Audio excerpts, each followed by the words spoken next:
Assalamualaikum warahmatullahi wabarakatuh. Di kali ini kita akan melanjutkan perkuliahan hukum acara perdata. Pada materi kali ini adalah tentang hukum pembuktian. Sebagaimana diketahui bahwa hukum pembuktian ini memegang peran yang sangat penting di dalam hukum acara perdata, karena nanti benar dan tidaknya sebuah hukum atau benar tidaknya sebuah gugatan itu akan ditentukan di dalam hukum pembuktian ini. Saya perlu diingatkan bahwa hukum pembuktian ini adalah mencari kebenaran formil. Jadi saya sering mengingatkan bahwa ini harus dibedakan antara hukum acara perdata dengan hukum acara pidana. Dalam hukum acara perdata, pada prinsipnya menganut barang siapa mendalilkan maka harus membuktikan. Namun demikian perlu diingat bahwa di dalam hukum acara perdata beban pembuktian itu adalah mengandung risiko. Kenapa saya katakan demikian? Karena orang dapat membuktikan saja belum tentu menang, apalagi tidak dapat membuktikan pasti kalah. Mengapa demikian?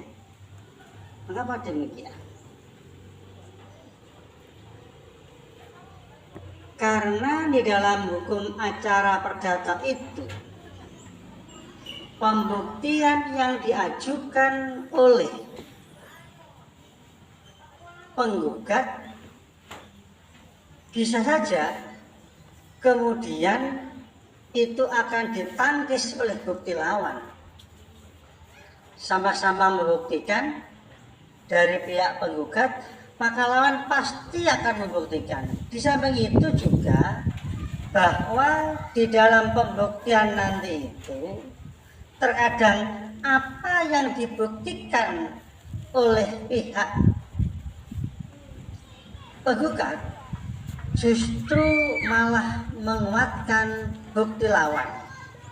Ini yang perlu diperhatikan di dalam hukum acara perdata.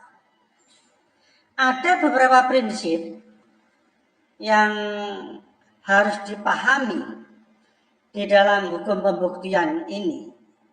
Ya. Jadi di samping mencari kebenaran formil, mencari kebenaran formil, tetapi juga harus memahami bagaimana cara membuktikan di pengadilan. Pada kesempatan kali ini saya hanya akan memberikan pokok-pokok tentang materi pembuktian. Ya. Pembuktian diatur di dalam pasal 164 HIR. Ya. Het Hargesin Indonesisch Reglement. Itu ada 5 alat bukti. Ya. Yang pertama surat, saksi, persangkaan, pengakuan, sumpah. Di mana masing-masing alat bukti itu tentu mempunyai kekuatan pembuktian yang berbeda-beda.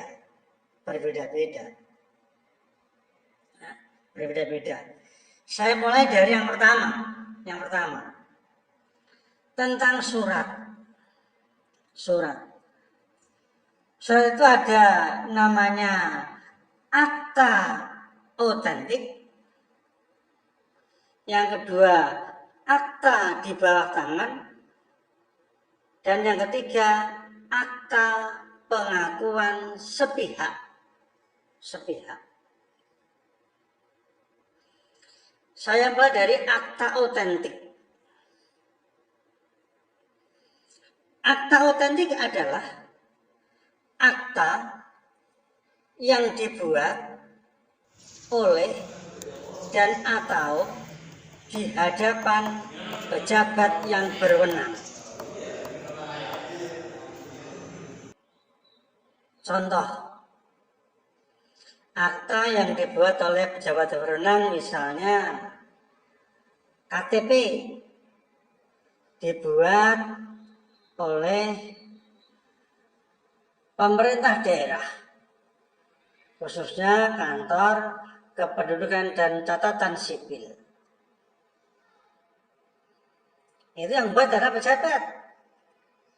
SIM misalnya, surat izin mengemudi, merupakan kewenangan dari kepolisian. Artinya yang mengeluarkan adalah pejabat kepolisian. Artinya akta otentik itu secara formil dan material diatur oleh undang-undang. Formilnya diatur undang-undang, materialnya juga diatur undang-undang. Contoh lagi misalnya, akta yang dibuat di hadapan pejabat yang berwenang.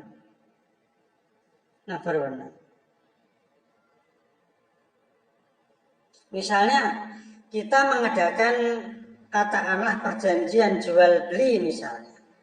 Jual beli di depan PPAT, pejabat pembuat akta tanah. Atau kita mau membuat katakanlah mendirikan sebuah perusahaan misalnya. Harus dibuat di hadapan notaris. Ini akta otentik. Artinya apa? Sebenarnya yang membuat akta itu adalah para pihak yang melakukan kesepakatan. Para pihak yang membuat perjanjian. Tetapi karena para pihak ini mungkin tidak paham, tidak mengerti tentang apa itu perjanjian jual beli, sewa menyewa atau siapapun, maka dia datang ke pejabat yang berwenang, kemudian pejabatlah yang merumuskan.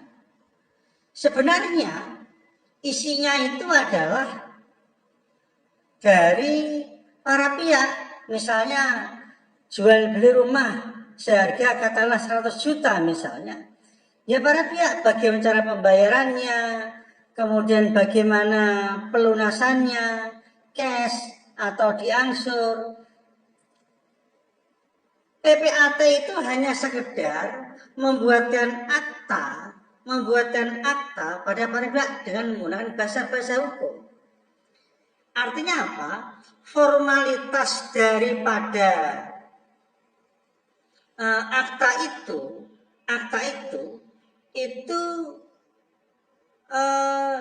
ditentukan oleh hukum.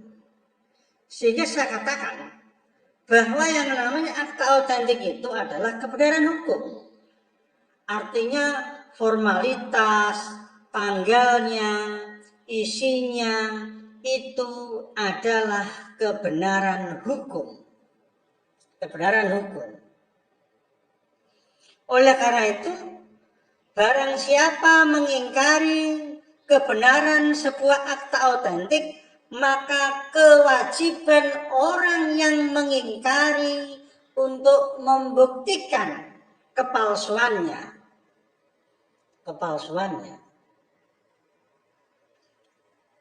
Contoh misalnya begini. Saya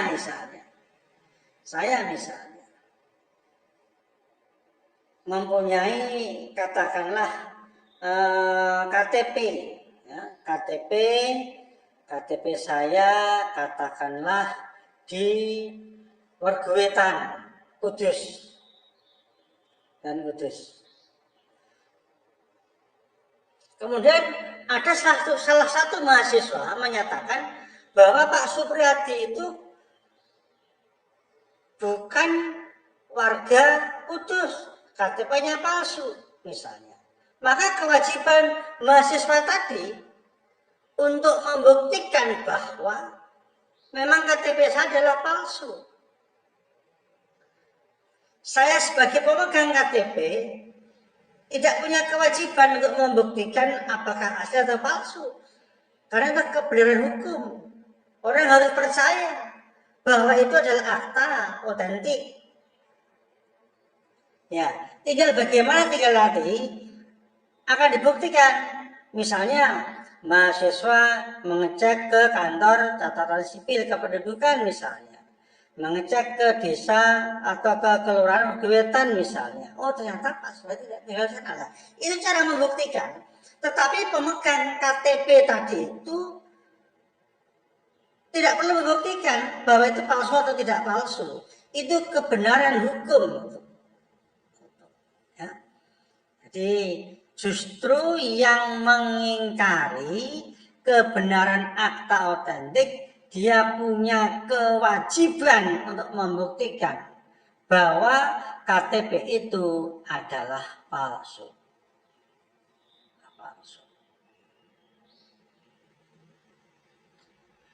Kemudian yang kedua, namanya akta di bawah tangan.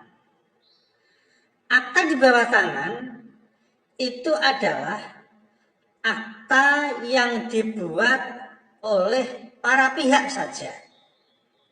Artinya kalau jual beli hanya para pihak saja, para pihak penjual, pembeli, tanpa di hadapan pejabat yang berwenang. Bukan kemudian akta di bawah tangan kemudian membuat perjanjian jual beli tanya di bawah gitu, bukan, salah. Jadi pembuatannya itu, ya kan, hanya para pihak yang tahu, antara pihak penjual dan pihak pembeli. Maka kemudian biasanya mereka itu kemudian mengajak atau mengundang saksi untuk menyaksikan bahwa antara pihak penjual dan pembeli pernah terjadi transaksi jual beli misalnya. Nah, ini namanya akta di bawah tangan.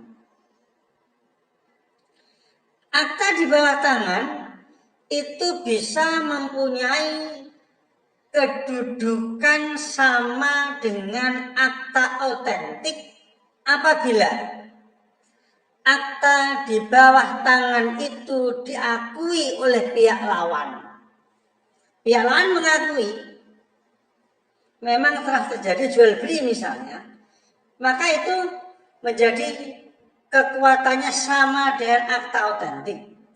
Problematika di dalam akta di bawah tangan ini adalah ketika para pihak mengadakan jual beli, ya kan, mungkin orang tua yang menjual beli, anaknya mengingkari, sementara orang tua sudah meninggal.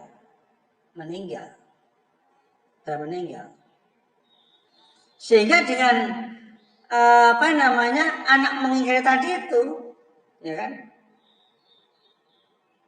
maka dalam akta tadi akhirnya menjadi permasalahan hukum. Nah, ini berbeda dengan kalau itu tadi saya katakan sebagai akta otentik.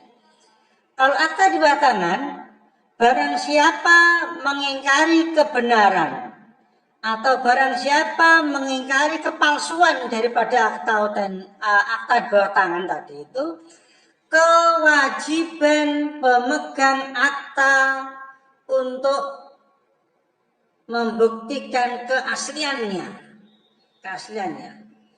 Dia harus membuktikan itu.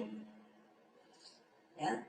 Misal tadi saya contohkan tadi misalnya, ketika saya memegang akta katakanlah di bawah tangan jual beli dengan saya sebagai penjual, kemudian pihak pembeli kemudian mengatakan itu aktamu palsu, maka kewajiban orang memegang akta tadi adalah untuk membuktikan bahwa akta ini adalah asli. Dengan cara bagaimana? Misalnya, oh ternyata pada waktu perjanjian jual beli ada 2 orang saksi. Saksi mengatakan semuanya. Saksi menyatakan, oh iya betul, bahwa memang pada waktu itu terjadi transaksi jual beli. Misalnya begitu misalnya. Ya memang problemnya ketika kita ada perjanjian di bawah tangan, ada 2 orang saksi, bahkan mungkin 3 orang saksi, 3 orang saksi, ya, 3 orang saksi, saksi 3 meninggal semua, tidak ada saksinya. Kesulitan kita itu akhirnya kan, karena tidak ada saksi sama sekali di situ, saksinya tidak ada. Sementara pihak lawan mengingkari itu adalah sebuah perjanjian, merasa dia tidak menandatangani orang tuanya misalnya, saksinya meninggal semua. Jadi kesulitannya kalau itu adalah akta di bawah tangan. Ya. Oleh karena itu sebaiknya membuat akta itu ya akta otentik, kita aman. Tetapi kalau akta di bawah tangan kita problemnya di situ. Ya, ada problem hukum di situ. Ya, problem hukum itu. Yang ketiga tadi saya katakan ada namanya APS, akta pengakuan sepihak. Nah, akta pengakuan sepihak sebenarnya ini adalah hanya bukti permulaan sebenarnya, karena dalam akta pengakuan sepihak itu berupa catatan-catatan dari kita, ya, dari kita. Sementara pihak lawan itu tidak tahu, karena yang datang adalah saya, pernyataan misalnya, ya, itu merupakan bagian dari akta pengakuan sepihak. Artinya apa? Artinya kalau akta ini nanti digunakan sebagai alat bukti di depan pengadilan, maka masih harus menambah alat bukti lagi.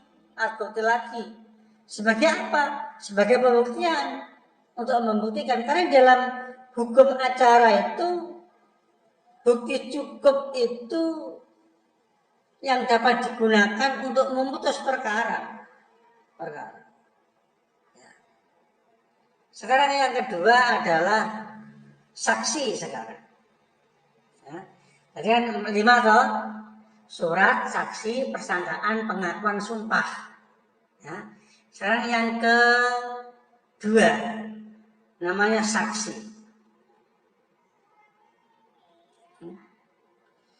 Prinsipnya semua orang ini punya kewajiban untuk menjadi saksi, ya. Karena saksi nanti ini akan menjadi penyempurna dari pembuktian, ya. Pembuktian. Ya. Jadi setiap orang punya kewajiban jadi saksi. Ya. Nanti bisa itu dibaca PowerPoint-nya, nanti dibaca itu, ya kan?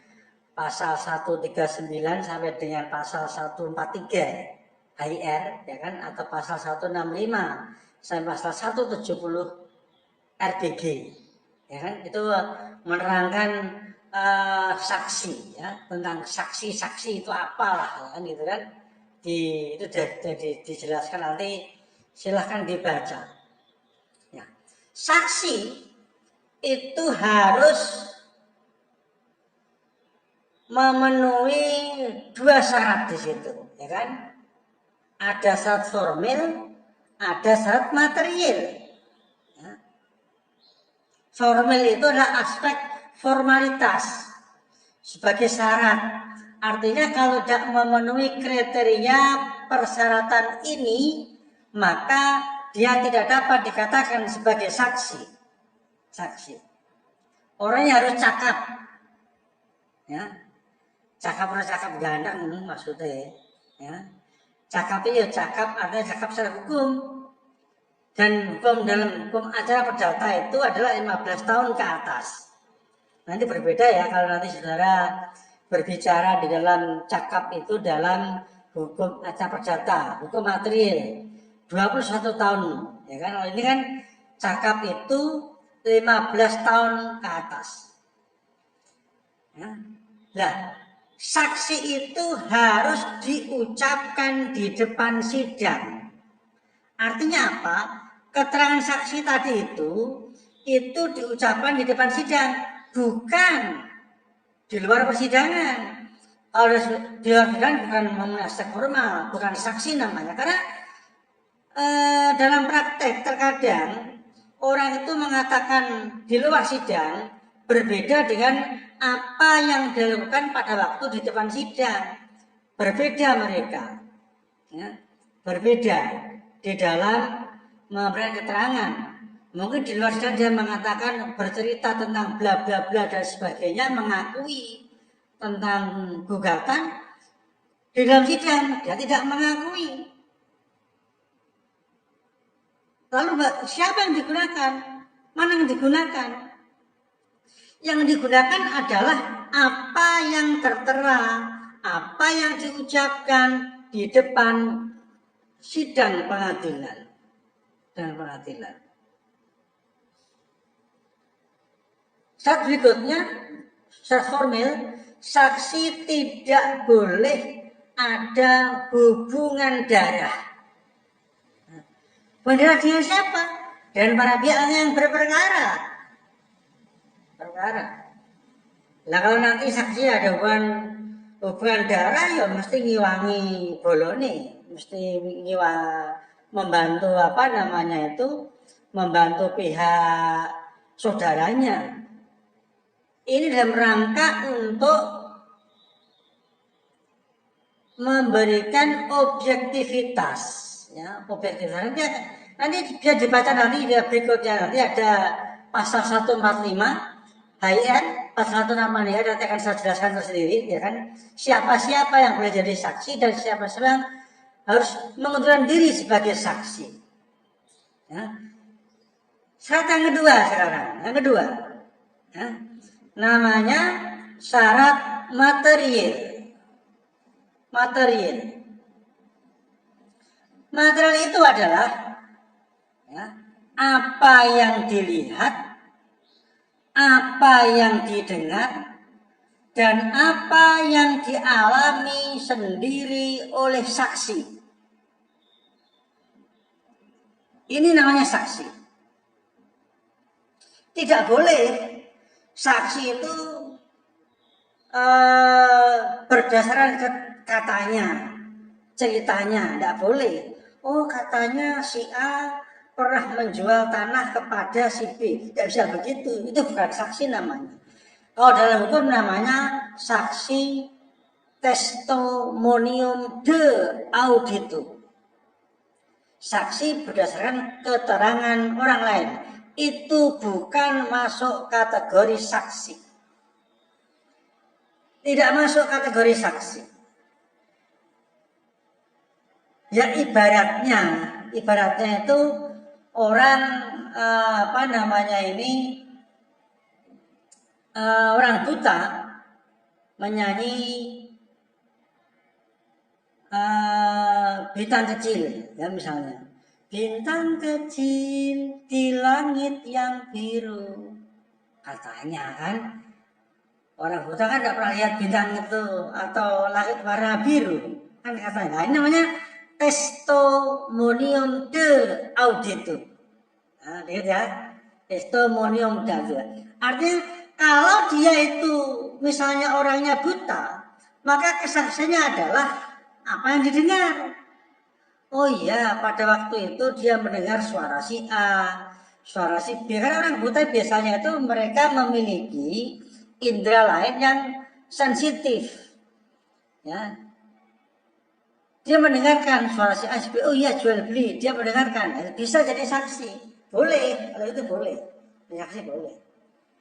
Ya, boleh. Ya. Karena dalam saksi ada ketentuan hukum, ya tadi saya katakan ada larangan menjadi saksi pasal 145 HIR ayat 1. Siapa itu? Nanti dibaca PowerPoint-nya nanti ya. Keluarga sedarah dari semenda salah satu pihak menurut keturunan lurus. Nah, itu tidak boleh jadi saksi. Sebab kalau keluarga jadi saksi, mesti akan membantu saudaranya. Misalnya, bapaknya kena masalah, anaknya saksinya, ya kan? Ya mesti anaknya, mesti ngilangi bapaknya, mesti bantu orang tuanya. Tidak mungkin kemudian anak itu tidak bantu orang tuanya, ya kan? Tidak mungkin kan?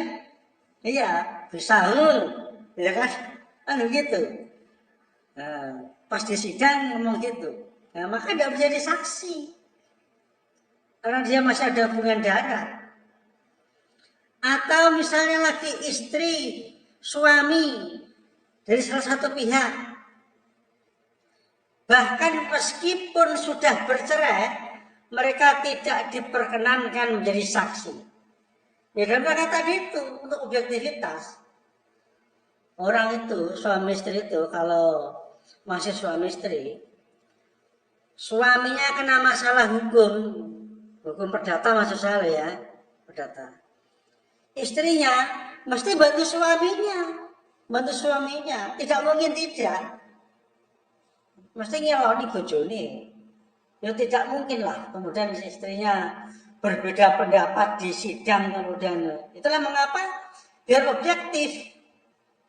Mereka tidak boleh menjadi saksi. Bahkan mantan suami, mantan istri itu juga tidak diperbolehkan menjadi saksi. Tidak boleh. Mengapa? Ya karena mereka sudah mantan. Artinya apa? Biasanya orang itu kalau sudah pisah itu benci nih pokoknya buh lah ya. Nah, kalau orang Jawa itu jadi godong menyuek, jadi banyu menyiduk, ya kan? Ya khawatirnya apa? Mesti ngelek-elek yang diceritakan, yang jelek-jelek diceritakan, ya kan? Ya. Ini hanya analog saja maksud saya, hanya analog saja. Tapi prinsipnya adalah mereka ini adalah dalam rangka untuk menjaga objektivitas, ya. Objektivitas di muka hukum, ya, di muka hukum. Kemudian larangan lagi anak yang belum jelas umurnya, ya, 15 tahun, misalnya diperkirakan nanti umur berapa, ya, belum 15 tahun tidak dapat jadi saksi, termasuk orang gila, tidak boleh.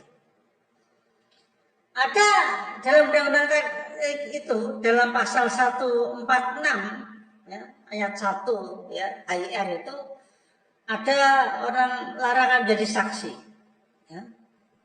Saudara ipar, saudara perempuan dari salah satu pihak, ini mereka mengundurkan diri. Kalau ini udah tidak larangan, tetapi mengundurkan diri.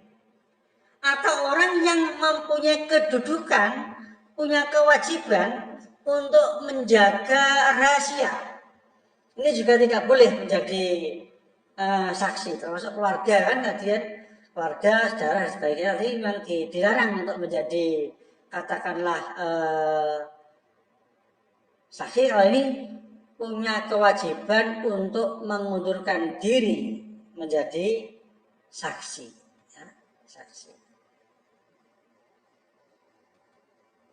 Ya. Sekarang yang ketiga, namanya tadi persangkaan, ya. Persangkaan itu ada 3, ya kan? Ada persangkaan saksi, ada persangkaan hakim, ya, dan ada persangkaan undang-undang. Kalau persangkaan saksi itu bukan alat bukti. Tadi yang saya katakan testimonium de auditu. Saksi yang katanya tadi itu loh, katanya itu bukan sebagai saksi, testimonium de audito. Karena apa? Dia berdasarkan cerita orang lain. Nanti dibaca ya dalam pasal 173 HIR atau dalam pasal 310 RBG ya, nanti di dalam poin ada ya, dibaca nanti ya. Ya. Dan persangkaan hakim, persangkaan hakim itu sebenarnya adalah apa yang diketahui atau apa yang dialami sendiri oleh hakim pada waktu persidangan. Jadi hakim itu ketika melihat fakta-fakta di persidangan akhirnya menimbulkan persangkaan, menimbulkan persangka. Oh, kalau begitu berdasarkan bukti surat seperti ini, kemudian berdasarkan ini, oh maka menjadi persangkaan hakim. Jadi persangkaan hakim itu sebagai bukti. Nah, atau lagi persangkaan undang-undang. Nah, misalnya putusan yang sudah berkekuatan hukum tetap, itu undang-undang mengatur. Atau pernah saya katakan 3 kwitansi berturut-turut, ya kan? Jadi kalau contohkan misalkan ada pelanggan listrik misalnya, ya listrik misalkan punya bukti angsuran katakanlah Februari, Maret, April, maka anggapan hukum Januari sudah gagal bayar. Ini namanya persangkaan undang-undang. Ya. Sekarang alat bukti yang keempat, ini yang 5 toh, surat, saksi, persangkaan, pengakuan, sumpah. Sekarang yang pengakuan, ya, pengakuan. Ya, tadi pengakuan nanti bisa dibaca dalam PowerPoint saudara, pasal 174, pasal 176 HIR. Ya, nanti dibaca. Atau kalau baca RBG pasal 311 sampai dengan 313 RBG. Ya. Ya.